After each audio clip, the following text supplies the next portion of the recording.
organising the camera things and organising the stuff to go up on the internet, I have not prepared myself to draw properly on the whiteboard, which is a pain because I really need some isometric dots up here on the whiteboard to help me draw. And I just went across to the photocopier to try and organise some dots on a transparency, and the photocopier decided to spit the dummy.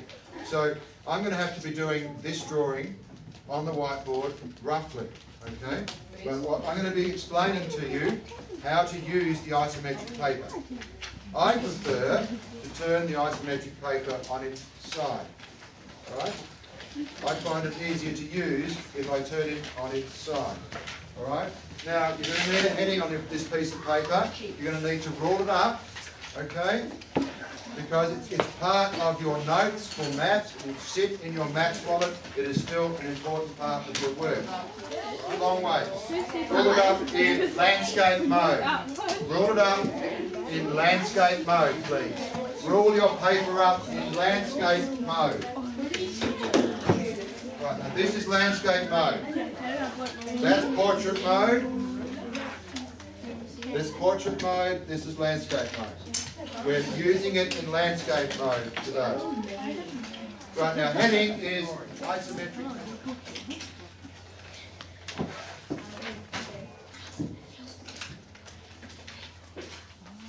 Today's date?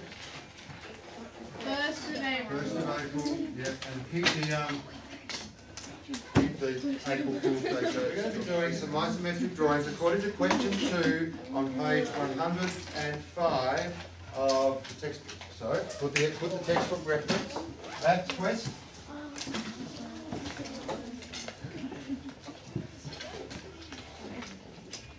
Maths quest, page 105, question 2. With the simplest drawing, which is 1A. We'll do 1A together, alright? We'll do 1A at the top. You're looking at the page, the top left-hand corner of the page. And I do my first 2 lines. Yeah, and I want you to start as well, please. Now, if you're good at it, you go on ahead. But if you're struggling like me, we'll do the first one together. Right. And so yes, we're doing A to J. We're going to spend the session practicing isometric drawing, okay? No, it needs to be done properly. Yes, on the page. On landscape mode. Right? I'll just set them out. Set them out across the top and then go down. Just do them in rows. Yeah. Right, anybody else got any questions before I start to make a mess on the board? Well, I need the book too. So, can I just borrow this one and do the first one? Would you like to do the first one with me together? Okay. So, that's my first 2 lines. I've started at a top point. Now, they're 120 degrees, and I bring this line in. So the dots on your page help you line all your sides up at 120 degrees. So you're either working with me, Daniel, or you're going on ahead because you're good at it already. Okay? Now, next thing I would do is I would do my down lines. Right? So I do my 3 down lines. Remember, you've got dots on your page, you're going from dot to dot. Right? I don't have dots up here because I wasn't organised or too distracted. Now, then I would join those. Right? Okay. So there's the top block draw. Now I draw the next line down here.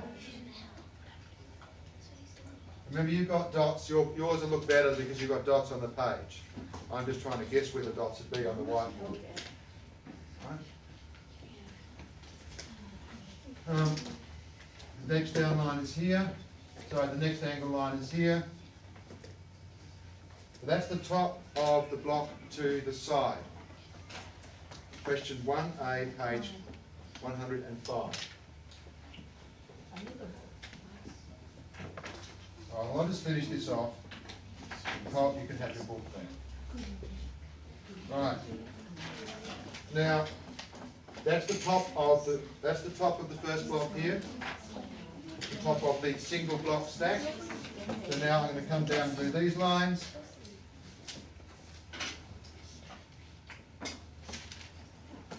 Do my down lines.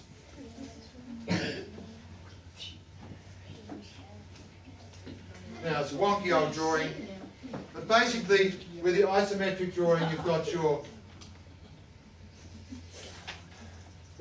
the lines at these angles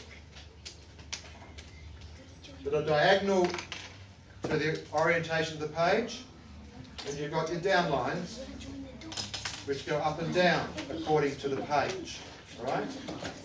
So I tend to start at the top and work. Right, now those struggling with the third drawing